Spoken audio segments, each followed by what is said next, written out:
달빛 아래 사연 한수 채널 구독자 여러분, 오늘도 시청해주셔서 감사합니다. 행복하고 즐거운 시간 되시길 바라며 오늘의 사연 시작하겠습니다. 특수부대 사단장님은 운전병 목 뒤에 흉터를 보고 오열할 수밖에 없었습니다. 이 목의 흉터는 혹시 내 아들? 비무장지대 철책선 너머로 스며드는 새벽 안개가 박진우 중위의 군복을 축축하게 적시고 있었습니다. 해발 500m 고지에서 내려다본 적지는 고요했지만 그 고요함 속에 숨겨진 긴장감이 진우의 온몸을 조여왔어요. 특수부대원 8명이 일렬로 늘어서 있는 가운데 진우는 손목시계의 야광 숫자를 확인했습니다. 작전 개시까지 10분. 그런데 이상했어요. 평소라면 긴장감에 떨리던 손이 오늘따라 유독 차분했거든요. 진우는 깊게 숨을 들이마셨습니다. 차가운 새벽 공기가 폐 속 깊숙이 스며들면서 정신이 또렷해졌어요. 이번 작전은 적진 깊숙이 침투해서 중요한 정보를 빼내는 임무였습니다. 실패하면 국가 안보에 치명적인 타격을 줄 수 있는 중대한 작전이었죠. 하지만 진우에게는 또 다른 걱정이 있었어요. 바로 이번에 처음 투입되는 신병 때문이었습니다. 중위님, 장비 점검 완료했습니다. 뒤에서 들려온 목소리는 김상우 일병이었어요. 21살 어린 나이지만 눈빛만큼은 베테랑처럼 단단했습니다. 진우는 상우의 얼굴을 자세히 살펴봤죠. 아직 어린 티가 역력한 동그란 얼굴이었지만 턱선은 의외로 단단했어요. 훈련소에서 올라온 지 한 달밖에 안 된 신병치고는 적응력이 뛰어났습니다. 어머니가 보고 싶어 밤마다 울었다는 소문과는 달리 지금 상호의 표정에는 각오가 서려 있었어요. 진우는 고개를 끄덕이며 상호의 어깨를 가볍게 두드렸습니다. 첫 작전이지? 긴장하지 마라. 나만 따라오면 돼. 상호는 환한 미소를 지으며 대답했어요. 네, 중위님. 꼭 살아서 돌아가겠습니다. 고향에 기다리는 사람이 있거든요. 그러면서 가슴팍 주머니를 살짝 만졌습니다. 아마 연인의 사진이 들어있는 모양이었죠. 그 말이 진우의 가슴 한편을 묵직하게 눌렀습니다. 왜인지 모를 불길한 예감이 스쳐 지나갔지만 진우는 그 감정을 억누르고 부대원들에게 신호를 보냈어요. 검지와 중지를 세워 전진을 지시하는 수신호였죠. 다른 부대원들도 일제히 고개를 끄덕이며 준비 자세를 취했습니다. 이제 작전이 시작된 거예요. 철책을 넘어 적진으로 침투하는 동안 상호는 진우의 바로 뒤를 따라왔습니다. 발걸음도 조심스럽고 호흡도 고르게 유지하고 있었어요. 진우는 속으로 감탄했습니다. 신병치고는 상당히 뛰어난 자질을 보이고 있었거든요. 특히 지형을 읽는 능력이 남달랐어요. 바위 틈새를 비집고 나아가는 동작도 숙련된 듯 자연스러웠고 나뭇가지에 걸리지 않게 몸을 숙이는 타이밍도 정확했습니다. 적진으로 들어간 지 1시간쯤 지났을 때였어요. 상우가 손을 들어 정지 신호를 보냈습니다. 진우가 망원경을 들여다보니 저 멀리 적군 초소가 보였어요. 저기 10시 방향에 초소가 보입니다. 상우가 속삭이듯 보고했습니다. 진우가 망원경으로 확인해 보니 정말 적군 초소가 있었어요. 예상보다 경계가 삼엄했습니다. 초소 주변에는 서치라이트가 일정한 간격으로 돌아가고 있었고 보초병 2명이 교대로 순찰을 도는 게 보였어요. 게다가 초소 앞쪽으로는 지뢰밭 표시까지 있었습니다. 진우는 손짓으로 우회 경로를 지시했어요. 위험한 지역을 피해 돌아가야 했거든요. 부대원들은 조용히 이동 경로를 바꿨습니다. 하지만 바로 그 순간이었어요. 상호가 한 발 내딛는 순간 땅속 깊숙이 묻혀있던 지뢰가 발끝에 닿았습니다. 딸깍하는 작은 소리가 들렸죠. 진우가 엎드려 라고 외치는 소리와 함께 귀청을 찢는 폭음이 울려 퍼졌어요. 순간 세상이 하얗게 변했습니다. 폭발 충격으로 진우도 뒤로 밀려났고 귀가 먹먹해지는 가운데 연기와 흙먼지가 사방에 날렸어요. 진우는 정신을 차리고 연기 속에서 상호를 찾아 헤맸습니다. 상호야, 상호야. 절규하며 찾던 진우 앞에 상호는 커다란 나무 그루터기에 기댄 채 피를 흘리고 있었어요. 다리 한쪽이 심하게 다쳤고 얼굴은 창백하게 질려 있었습니다. 의식도 희미해 보였죠. 진우는 급히 달려가 상호의 손을 잡았어요. 그 손은 너무도 차가웠습니다. 상호야, 정신 차려. 곧 후송된다. 버텨라. 고향에 기다리는 사람 있다고 했잖아. 하지만 상호의 눈빛은 이미 흐려져 가고 있었습니다. 입술이 파르르 떨리며 무언가 말하려 했지만 목소리는 제대로 나오지 않았어요. 그저 입모양만으로 엄마라는 말을 하고 있는 것 같았습니다. 진우는 상호의 손을 더 꽉 잡으며 절규했어요. 포기하지 마. 군인은 반드시 살아서 돌아가야 한다. 그러나 상호의 손에서 힘이 서서히 빠져나갔습니다. 진우는 그 차가워진 손을 부여잡고 오열했어요. 하늘을 향해 터져나오는 울음소리는 적진까지 울려 퍼질 정도로 컸습니다. 그날 이후 진우의 마음속에는 하나의 다짐이 뼈에 새겨졌어요. 어떤 일이 있어도 전우를 지켜내겠다는, 그리고 자신은 반드시 살아남아 누군가를 보호하겠다는 철석 같은 의지였습니다. 상호의 죽음 이후 3년이 흘렀습니다. 박진우는 이제 소령이 되어 있었어요. 하지만 계급이 올라갈수록 마음 한편의 공허함은 더욱 커져만 갔습니다. 그런 진우에게도 과거 사랑이 있었거든요. 부대 근처 순댓국집 딸 이수지와의 만남은 우연히 시작되었어요. 휴가 나온 어느 토요일 저녁 혼자 국밥을 먹고 있던 진우에게 수지가 따뜻한 미소를 건넸던 게 첫 만남이었습니다. 군인이시구나.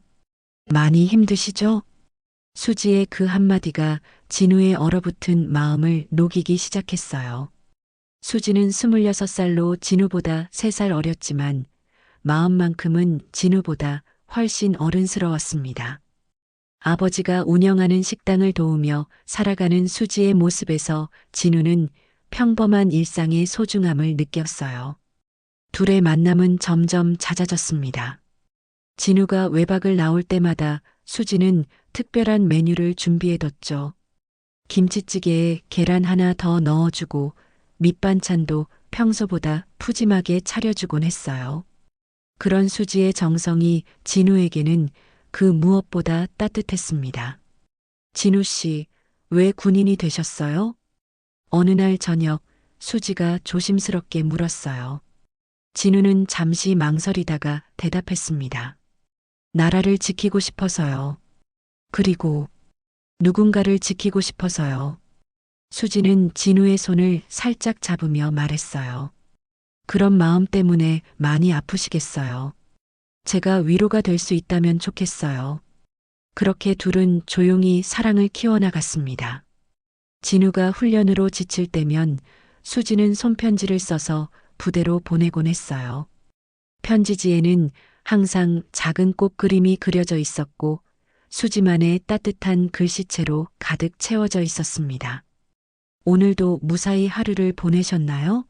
저는 진우 씨가 안전하게 돌아오기만을 기다리고 있어요. 그런 편지를 받을 때마다 진우는 웃음이 나왔어요. 세상에 자신을 기다리는 사람이 있다는 것만으로도 모든 피로가 사라지는 것 같았거든요. 2년 동안의 교제 끝에 둘은 결혼을 결심했습니다. 하지만 특수부대원의 결혼식은 평범하지 않았어요. 보안상의 이유로 사복을 입고 조용히 치러야 했거든요. 주례도 없이 하객도 몇 명 안 되는 소박한 결혼식이었지만 진우와 수지는 행복했습니다. 이제 정말 가족이 됐네요. 수지가 결혼 반지를 끼우며 환하게 웃었어요. 진우도 수지의 손을 꽉 잡으며 약속했습니다. 수지야, 내가 꼭 지켜줄게. 평생 행복하게 해줄게. 하지만 그들의 행복은 신혼 첫날 밤부터 시험에 들었어요. 저녁 10시 둘이 새로 마련한 신혼집에서 조용한 시간을 보내고 있을 때였습니다. 갑자기 진우의 삐삐가 울렸어요. 긴급 출동 호출이었죠. 여보, 이거. 진우는 삐삐를 보며 얼굴이 굳어졌습니다. 코드 1번은 즉시 부대 복귀를 의미했어요. 수지는 진우의 표정을 보며 이미 상황을 짐작했습니다. 가야 하는 거죠? 미안해, 수지야. 정말 미안해. 진우는 급히 군복으로 갈아입으며 사과했어요. 수지는 아무 말 없이 진우가 옷을 입는 것을 도와줬습니다. 하지만 그 침묵 속에서 진우는 수지의 실망감을 느낄 수 있었어요. 다녀올게. 금방 돌아올 테니까. 문 앞에서 진우가 돌아보니 수지는 창가에 서서 밤하늘을 바라보고 있었습니다. 그 뒷모습이 왠지 쓸쓸해 보였어요. 그 출동은 사흘이나 계속됐습니다. 진우가 집에 돌아왔을 때 수지는 평소와 다름없이 맞아줬지만 뭔가 달라진 게 느껴졌어요. 대화도 예전만큼 자연스럽지 않았고 웃음소리도 억지스러웠습니다. 그 후로도 긴급 출동은 계속됐어요. 결혼 기념일에도 수지의 생일에도 심지어 수지가 감기로 아플 때도 진우는 부대로 달려가야 했습니다. 수지는 처음에는 이해하려고 노력했어요. 하지만 시간이 지날수록 그 이해의 한계가 보이기 시작했습니다. 진우 씨는 저보다 나라가 더 소중한 것 같아요. 어느 날 밤 수지가 조용히 말했어요. 진우는 할 말을 잃었습니다. 부정할 수 없는 말이었거든요. 1년 후 수지는 임신 소식을 전했어요. 진우는 기뻐서 어쩔 줄 몰랐습니다. 아이가 태어나면 더 완전한 가족이 될 수 있을 거라 생각했거든요. 아들 정민이 태어났을 때 진우는 그 작은 손을 보며 눈물을 흘렸어요. 우리 아들은 커서 꼭 나보다 더 강한 사람이 될 거야. 하지만 아이가 있어도 진우의 출동은 멈추지 않았습니다. 정민이 세도를 맞던 날도 진우는 부대에 있어야 했어요. 폭설주의보로 사복 외출이 금지된 상황이었거든요. 진우는 무전기 너머로 정민에게 생일 축하 인사를 전할 수밖에 없었습니다. 정민아, 아빠야. 생일 축하한다. 사랑해. 무전기에서 들려오는 정민의 옹알이가 진우의 가슴을 아프게 했어요. 케이크 대신 무전기로 전하는 사랑이 얼마나 공허한지 진우 자신도 알고 있었거든요. 정민이 5살이 되던 해 진우에게 청천벽력 같은 소식이 전해졌습니다. 수지가 이혼을 요구한 거예요. 그날도 진우는 작전에서 돌아온 지 사흘째였는데 집에 들어서자마자 수지가 차갑게 말했습니다. 이혼 서류, 도장 찍어놨어요. 거실 탁자 위에는 정말로 이혼 서류가 놓여 있었어요. 수지의 도장은 이미 찍혀 있었고 진우의 자리만 비어 있었습니다. 진우는 그 서류를 보며 한동안 말을 잃었어요. 왜? 갑자기가 아니에요. 진우 씨, 우리 결혼한 지 7년 동안 집에 있던 날이 며칠이나 돼요? 수지의 목소리는 담담했지만 그 속에 담긴 절망감이 진우에게 전해졌습니다. 진우는 대답할 수 없었어요. 정말로 집에 있던 날보다 부대에 있던 날이 훨씬 많았거든요. 정민이는 아빠가 누군지도 몰라요. 사진을 보고서야 아빠라고 하거든요.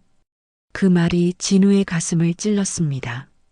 정민과 함께 보낸 시간을 생각해 보니 정말 손가락으로 셀 정도밖에 되지 않았어요.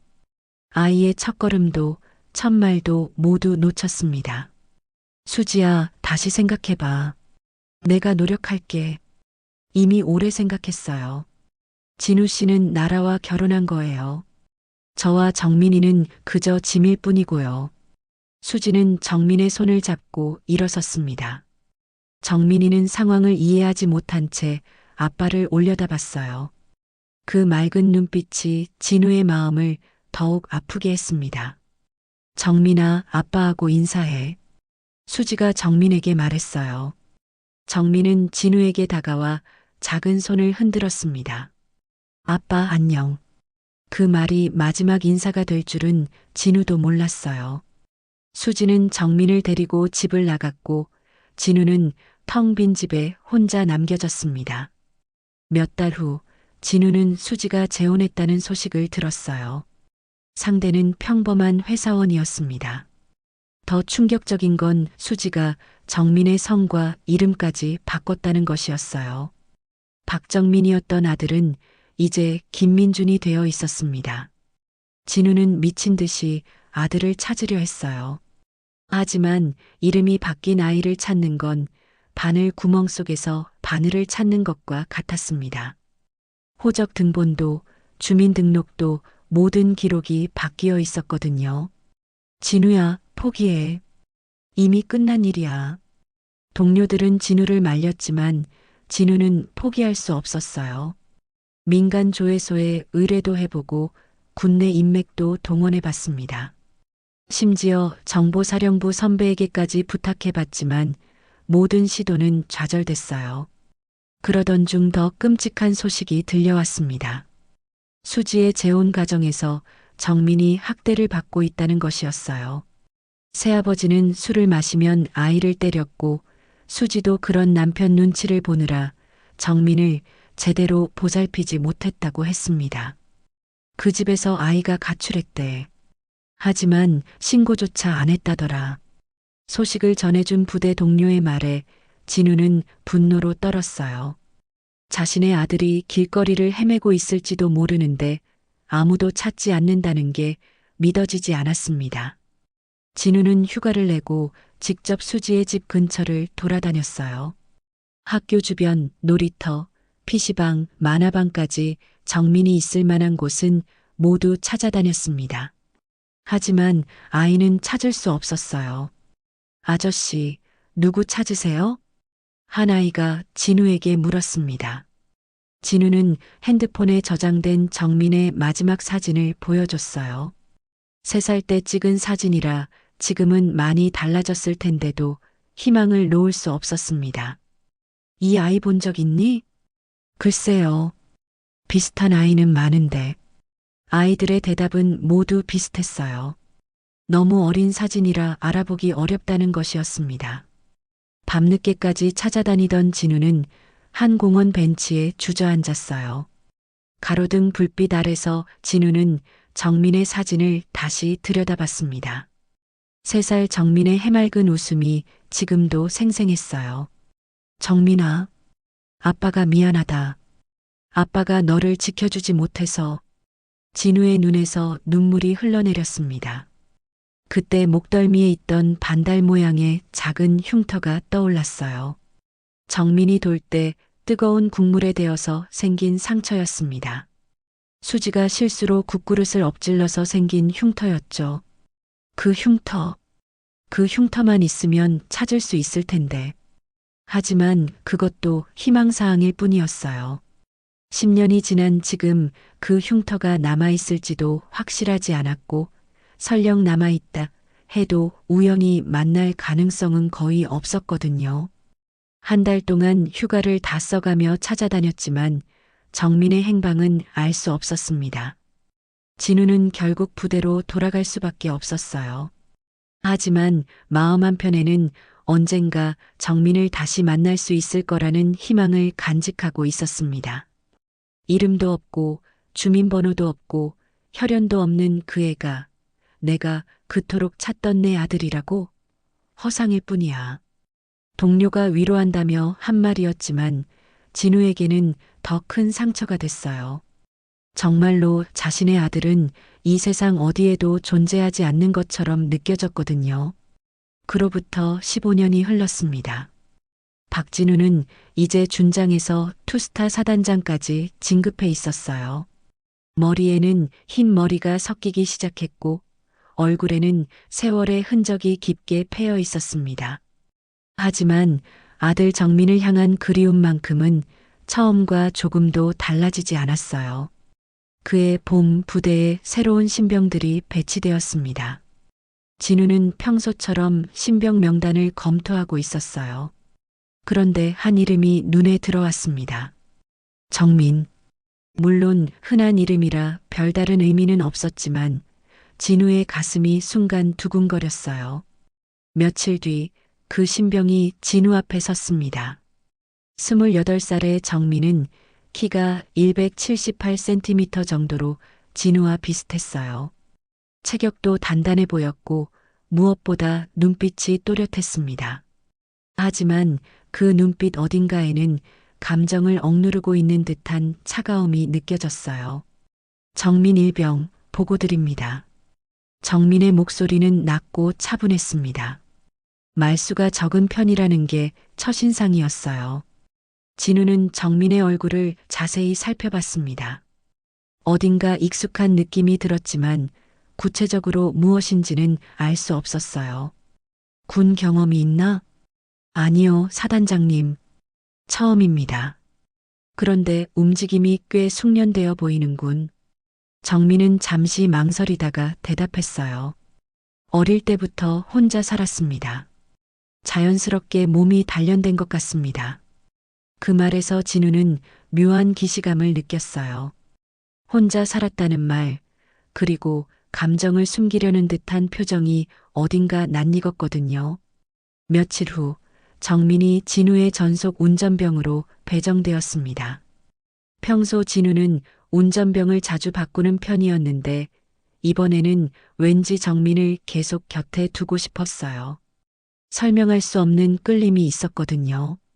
차 안에서 보내는 시간이 늘어나면서 진우는 정민을 더 자세히 관찰하게 되었습니다.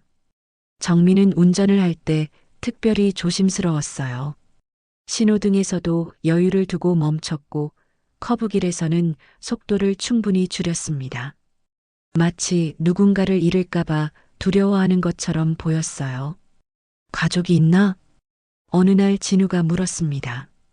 정민은 백미러로 진우를 잠깐 쳐다보더니 고개를 저었어요. 없습니다. 어릴 때부터 혼자였습니다. 부모님도 기억이 없습니다. 정민의 대답은 늘 간결했어요. 더 이상 묻고 싶지 않다는 뜻으로 들렸습니다. 하지만 진우는 포기할 수 없었어요. 이 아이에 대해 더 알고 싶었거든요. 일주일 후 부대 의료진이 정기 건강검진을 실시했습니다. 진우도 검진을 받으러 갔다가 우연히 정민과 마주쳤어요. 정민은 상의를 벗고 검진을 받고 있었는데 그때 진우의 시선이 정민의 목덜미에 멈췄습니다. 거기에는 작은 흉터가 있었어요. 반달 모양의 어릴 때 화상으로 생긴 것 같은 흉터였습니다. 진우의 심장이 쿵쾅거리기 시작했어요. 그 흉터는 너무도 익숙했거든요. 검진이 끝난 후 진우는 정민을 불렀습니다. 정민아, 목에 흉터가 있네. 정민은 무의식적으로 목을 만지며 말했어요. 어릴 때 다쳤습니다. 기억은 잘 안 나지만요. 어떻게 다쳤는지 기억나나? 들은 얘기로는 엄마가 끓는 국을 엎질러서 데웠다고 합니다. 진우는 숨이 멎는 것 같았어요. 정민이 돌 때 수지가 실수로 엎질렀던 그 국물 사건과 똑같았거든요. 하지만 확신할 수는 없었어요. 우연의 일치일 수도 있었으니까요. 그날 밤 진우는 잠을 이루지 못했습니다. 정민의 얼굴을 계속 떠올려 봤어요. 3살 때 마지막으로 본 아들의 모습과 지금의 정민을 비교해 봤습니다. 시간이 너무 오래 지나서 확실하지는 않았지만 어딘가 비슷한 면이 있는 것 같았어요. 다음 날 진우는 정민과 함께 산악기동 훈련에 참가했습니다. 험한 산길을 오르내리면서 정민은 땀을 많이 흘렸어요. 그러면서 자연스럽게 목 부분의 옷깃을 느슨하게 풀었습니다. 그 순간 진우는 정민의 목덜미를 더 자세히 볼 수 있었어요. 그 반달 모양의 흉터는 정말로 진우가 기억하는 것과 똑같았습니다. 위치도, 크기도, 모양도 모든 게 일치했어요. 진우의 온몸에 전율이 흘렀습니다. 하지만 동시에 두려움도 밀려왔어요. 만약 정민이 정말 자신의 아들이라면 이 아이는 왜 아버지를 알아보지 못하는 걸까? 아니면 알아보지만 모른 척하고 있는 걸까? 훈련이 끝난 후 진우는 조심스럽게 물어봤습니다. 정민아, 혹시 어릴 때 아버지에 대한 기억은 없나? 정민은 잠시 멈춰서서 진우를 바라봤어요. 그 눈빛에는 복잡한 감정이 섞여 있었습니다. 저에겐 아버지가 없습니다. 엄마가 돌아가시고 나서 더는 누구도 가족이라 부르고 싶지 않거든요. 그 말이 진우의 가슴을 찔렀습니다. 차가우면서도 어딘가 원망이 담긴 목소리였어요. 진우는 더 이상 묻지 못했습니다. 그날 밤 진우는 혼자 술을 마시며 생각에 잠겼어요. 정민이 정말 자신의 아들이라면 이 아이는 얼마나 외롭고 힘들게 살아왔을까? 그리고 아버지에 대해서는 어떤 감정을 가지고 있을까? 진우는 유전자 검사를 해보고 싶었지만 정민에게 어떻게 말해야 할지 막막했어요. 자칫 잘못하면 이 아이에게 더 큰 상처를 줄 수도 있었거든요. 며칠 후 진우는 용기를 내어 정민에게 제안했습니다. 두 사람이 차 안에서 부대로 돌아가는 길이었어요. 진우는 여러 번 말을 꺼내려다가 망설이고 있었는데 결국 신호등에 멈춰선 순간 입을 열었습니다. 정민아, 혹시 유전자 검사를 해보지 않겠나? 정민은 핸들을 잡은 손에 힘을 주며 고개를 돌렸어요. 그 눈빛에는 당황스러움과 함께 무언가 경계하는 기색이 역력했습니다. 왜? 갑자기 그런 말씀을 하시는 거죠? 그냥 혹시나 해서 내 과거에 대해 궁금해서 말이야. 정민은 잠시 침묵하더니 차갑게 말했어요. 사단장님, 저는 과거에 관심이 없습니다. 특히 저를 버린 사람들에 대해서는 더욱 그렇습니다. 그 말이 진우의 심장을 찔렀습니다. 저를 버린 사람들이라는 표현에서 진우는 정민이 자신에 대해 어떤 감정을 가지고 있는지 짐작할 수 있었어요. 가족이었으면 날 그렇게 버리진 않았겠죠.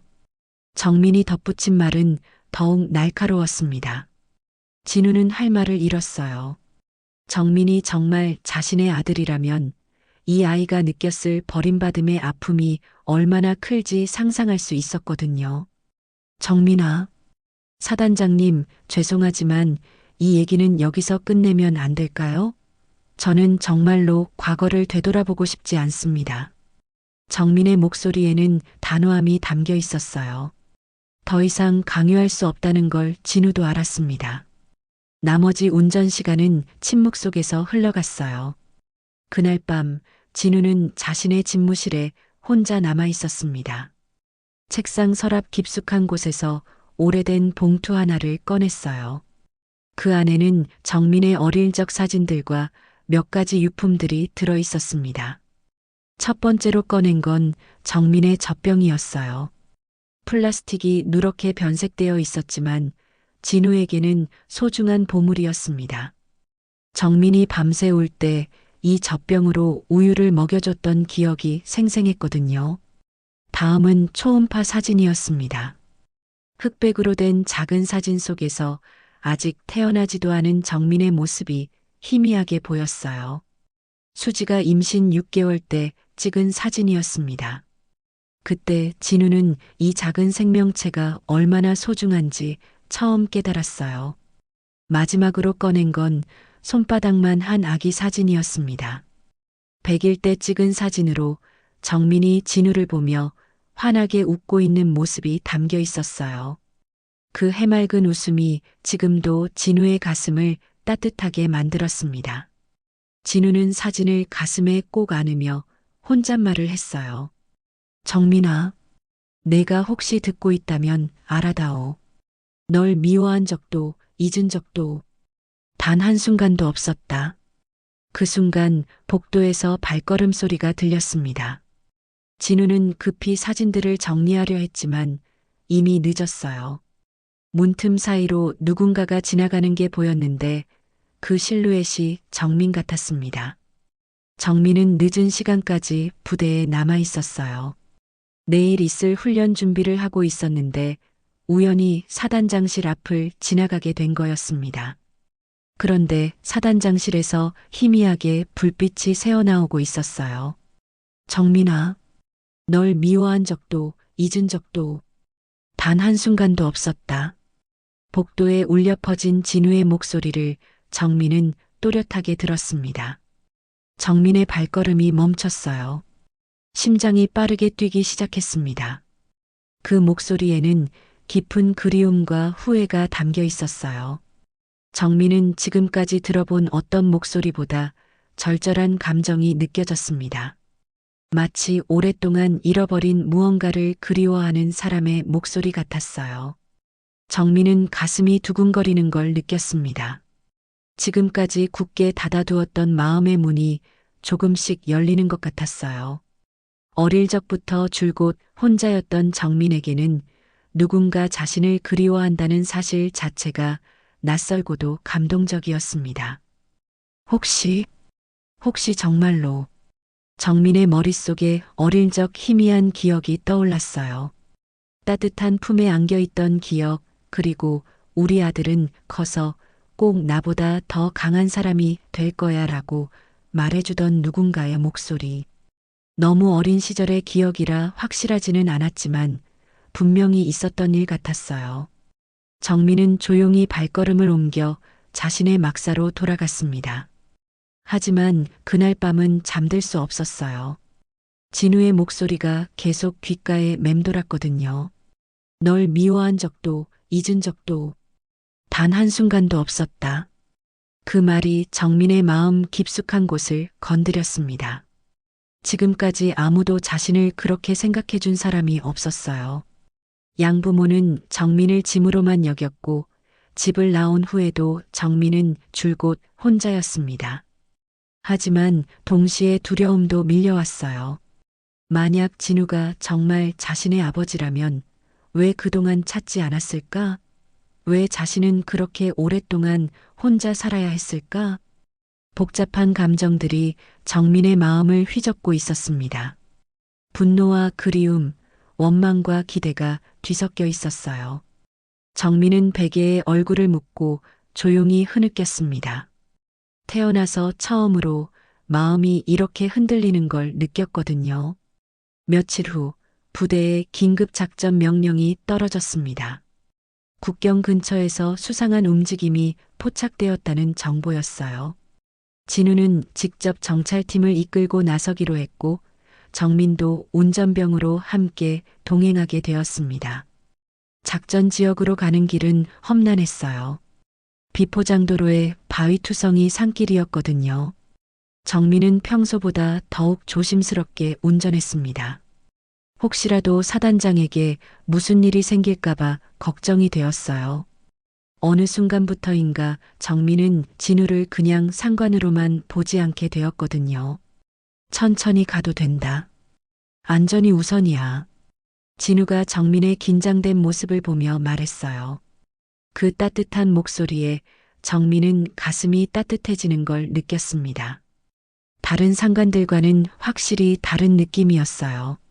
작전 지역에 도착해서 정찰을 시작한 지 2시간쯤 지났을 때였습니다. 정민이 높은 바위 위로 올라가 망원경으로 주변을 살피고 있었어요. 그런데 발을 잘못 디딘 순간 바위가 무너져 내렸습니다. 아! 정민이 비명을 지르며 떨어졌어요. 다행히 높은 곳은 아니었지만 떨어지면서 오른쪽 팔이 날카로운 바위에 크게 베었습니다. 순간 붉은 피가 군복을 적셨어요. 정민이, 진우가 급히 달려왔습니다. 정민은 팔을 감싸쥐고 있었는데 피가 손가락 사이로 계속 흘러나오고 있었어요. 상처가 생각보다 깊어 보였습니다. 괜찮다, 사단장님. 이 정도는 무슨 소리야? 당장 병원으로 가야 해. 진우는 정민의 상처를 응급 처치한 후 직접 들것에 옮겼어요. 그리고 가장 가까운 군병원으로 후송했습니다. 가는 내내 진우의 얼굴은 창백했어요. 마치 자신이 다친 것처럼 걱정스러워했습니다. 병원에 도착해서 정민이 수술실로 들어간 후 진우는 복도에서 계속 서성거렸어요. 다른 부하들이 다쳤을 때와는 확실히 다른 반응이었습니다. 간호사들도 신기하게 바라볼 정도였어요. 2시간 후 수술이 끝났습니다. 다행히 뼈에는 이상이 없고 근육과 인대만 다쳤다고 했어요. 하지만 완전히 회복되려면 1달 정도 안정을 취해야 한다는 의사의 말이었습니다. 정민이 병실로 옮겨진 후 진우는 침대 옆 의자에 조용히 앉았어요. 정민은 아직 마취에서 깨어나지 못한 상태였습니다. 창백한 얼굴로 누워있는 정민을 보며 진우는 복잡한 감정에 휩싸였어요. 이 아이가 정말 내 아들이라면. 진우는 정민의 손을 조심스럽게 잡았습니다. 그 손은 굳은 살이 많이 박혀 있었어요. 어릴 때부터 혼자 살면서 고생을 많이 했다는 증거였습니다. 진우의 가슴이 아팠어요. 1시간 후 정민이 천천히 눈을 떴습니다. 흐릿한 시야에 진우의 모습이 들어왔어요. 정민은 깜짝 놀랐습니다. 사단장님? 왜 여기에? 내가 다쳤는데 어딜 가겠나? 많이 아프냐? 진우의 목소리에는 진심 어린 걱정이 담겨 있었어요. 정민은 그런 진우를 보며 가슴이 뭉클해졌습니다. 지금까지 자신이 다쳤을 때 이렇게 걱정해 준 사람은 아무도 없었거든요. 괜찮습니다. 이 정도는 아무것도 아니에요. 무슨 소리야? 수술까지 받았는데. 진우는 정민의 이마에 손을 올려 열을 재어봤어요.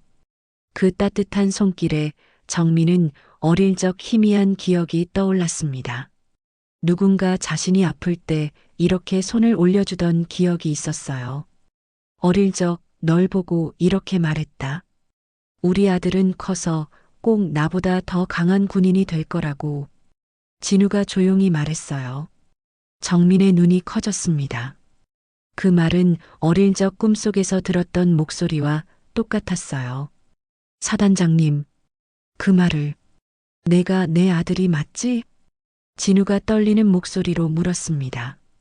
정민은 잠시 침묵하더니 눈에서 눈물이 흘러내리기 시작했어요. 지금까지 꾹 참고 있던 모든 감정이 한꺼번에 터져나왔습니다. 그 말을 엄마도 했어요. 아빤 나보다 나라를 더 사랑하는 사람이라고. 정민이 흐느끼며 말했어요. 진우도 눈물을 참지 못하고 정민의 손을 꽉 잡았습니다. 정민아, 미안하다. 정말 미안하다. 왜 날 찾지 않으셨어요? 왜 그렇게 오랫동안? 찾았다. 미친 듯이 찾았어. 하지만 너희가 이름까지 바꿔서 찾을 수가 없었다. 진우는 그동안 정민을 찾기 위해 했던 모든 노력들을 이야기해줬어요. 민간 조회소에 의뢰한 것부터 정보사령부 인맥까지 동원한 것까지 모든 걸 말했습니다. 정말 날 찾으셨던 거예요? 매일 밤 너를 생각했다. 너의 목소리가, 너의 웃음소리가 그리웠어. 두 사람은 18년 만에 다시 만난 아버지와 아들이 되었습니다. 병실은 두 사람의 눈물로 가득했어요. 그동안 쌓였던 오해와 원망이 조금씩 녹아내리기 시작했습니다. 아빠. 정민이 처음으로 진우를 아빠라고 불렀어요. 그 한마디에 진우는 더욱 울음을 터뜨렸습니다. 세상에서 가장 듣고 싶었던 말이었거든요. 그래, 아들아. 이제 아빠가 널 지켜줄게. 그날 밤 진우는 정민의 병실에서 밤을 지새웠어요. 18년 동안 못다한 아버지 노릇을 하고 싶었거든요. 정민도 처음으로 누군가의 보살핌을 받으며 편안한 잠에 들 수 있었습니다. 정민이 병원에서 퇴원한 지 일주일 후 진우는 정민에게 특별한 제안을 했습니다. 함께 어딘가 가고 싶은 곳이 있다고 했어요. 정민은 아직 팔에 깁스를 하고 있었지만 진우와 함께하는 시간이 소중해서 기꺼이 따라 나섰습니다. 어디로 가는 거예요, 아빠? 정민이 물었어요. 아빠라는 호칭이 아직은 어색했지만 부를 때마다 마음이 따뜻해졌습니다. 진우도 그 말을 들을 때마다 가슴이 뭉클했어요. 엄마, 내 엄마를 만나러 가는 거야. 진우의 대답에 정민은 깜짝 놀랐습니다.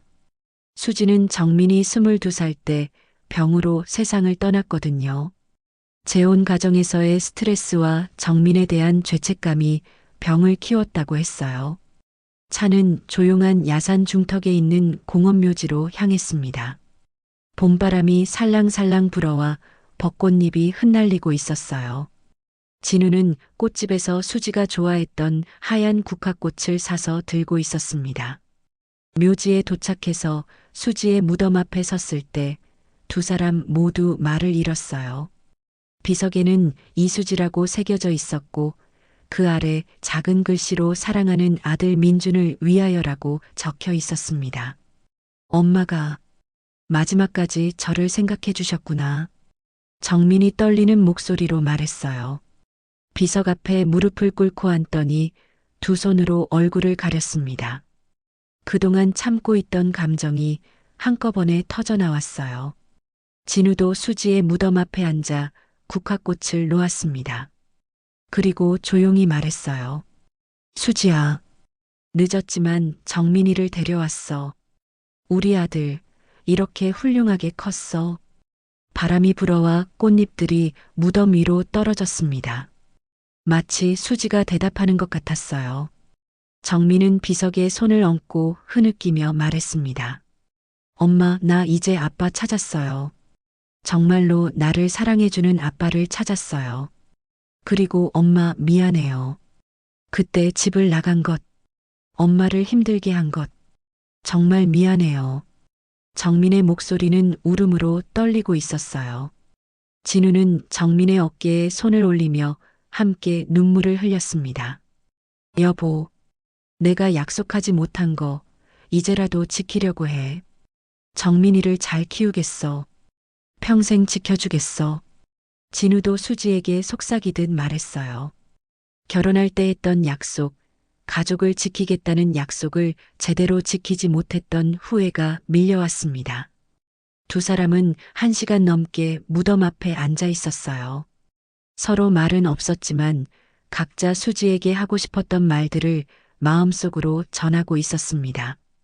해가 기울어갈 무렵 정민이 먼저 일어서며 말했어요. 아빠, 우리 다시 시작해요. 엄마도 하늘에서 지켜보고 계실 테니까. 진우는 고개를 끄덕이며 정민의 손을 잡았습니다. 그 손은 이제 차갑지 않았어요. 따뜻하고 든든했습니다. 그래, 아들아. 우리 다시 시작하자. 무덤을 떠나면서 정민이 뒤돌아보며 작은 목소리로 말했어요. 엄마, 이제 걱정하지 마세요. 아빠랑 제가 서로 잘 지낼게요. 그날 저녁 진우는 정민을 자신의 집으로 데려갔습니다. 18년 동안 혼자 살았던 집에 아들이 함께하게 된 거예요. 집은 작았지만 두 사람에게는 충분했습니다. 이제 이 집이 내 집이기도 하다. 진우가 정민에게 방 하나를 내어주며 말했어요. 정민은 그 말이 믿어지지 않았습니다. 태어나서 처음으로 진짜 가족과 함께 살게 된 거였거든요.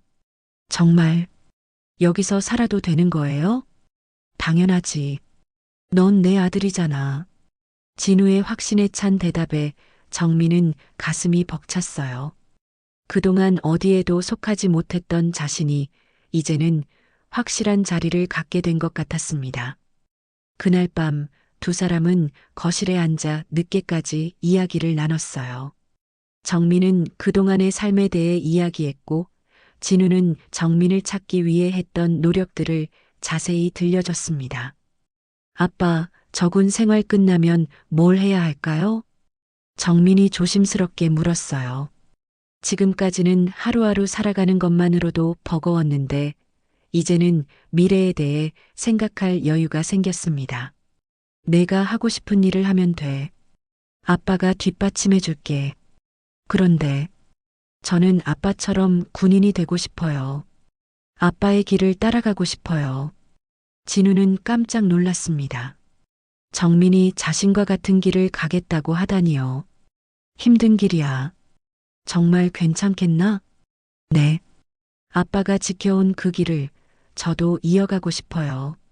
정민의 눈빛에는 확고한 의지가 서려 있었어요.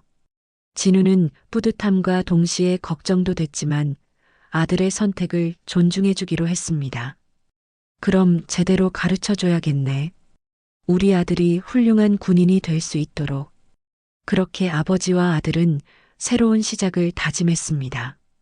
18년의 공백을 메우기 위한 긴 여행이 이제 막 시작된 거예요.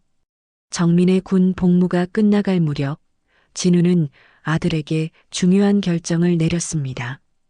부대 간부들이 모인 회의에서 진우는 정민과의 특별한 관계를 공개했어요. 그리고 앞으로는 상관과 부하가 아닌 아버지와 아들로서 지내고 싶다고 선언했습니다. 정민 일병에게는 앞으로 모든 군 상하 관계를 해제합니다. 이제 그는 제게 사단장이 아닌 아버지로서 대할 것입니다. 진우의 발표에 모든 간부들이 놀랐어요.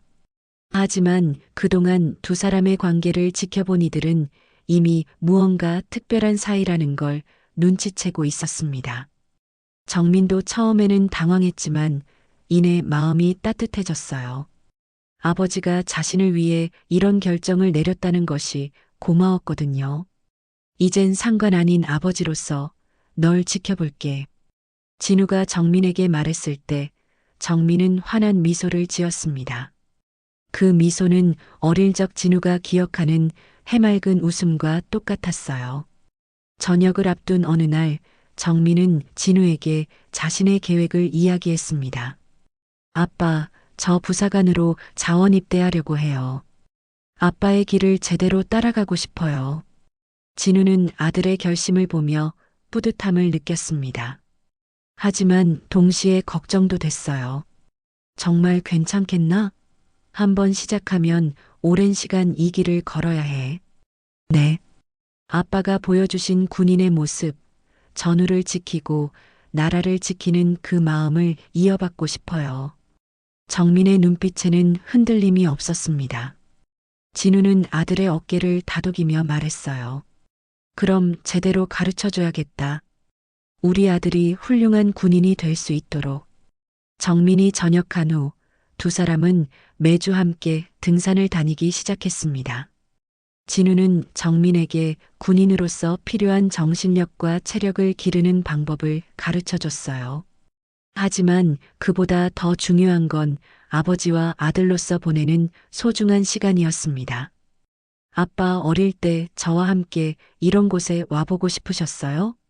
어느 주말 높은 산 정상에서 정민이 물었어요. 진우는 멀리 펼쳐진 풍경을 바라보며 대답했습니다. 매일 꿈꿨어.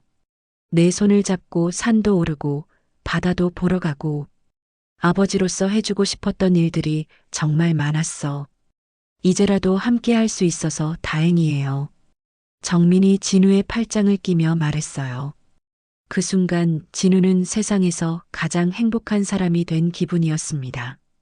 몇 달 후 정민은 부사관 시험에 합격했습니다.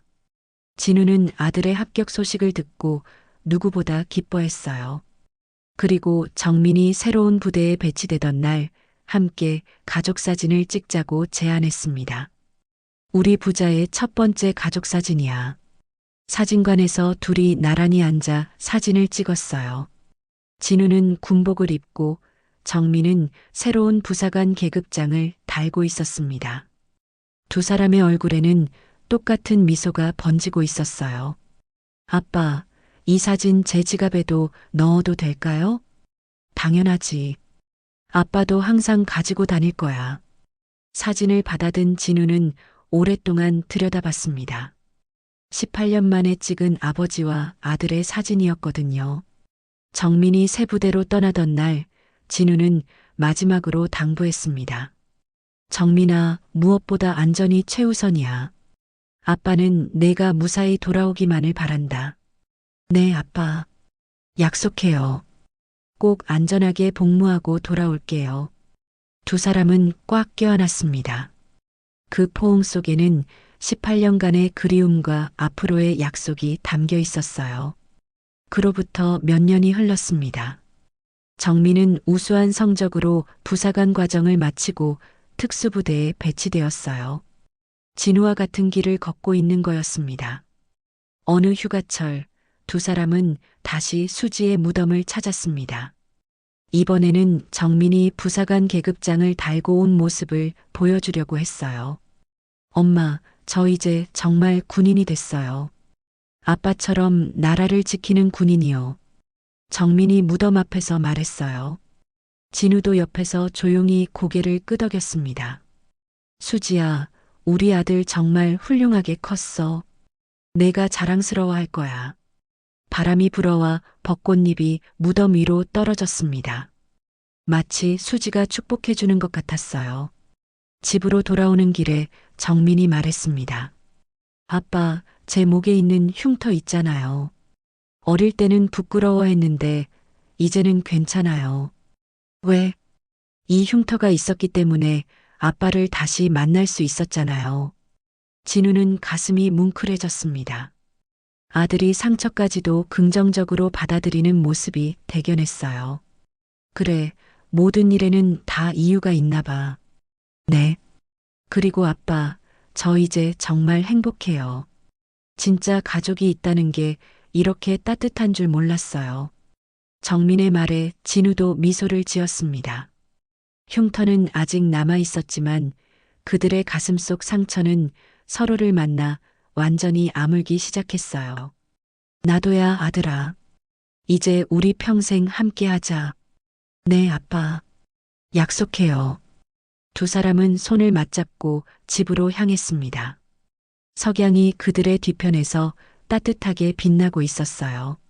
18년의 기다림 끝에 다시 만난 아버지와 아들은 이제 진짜 가족이 되어 새로운 시작을 하고 있었습니다.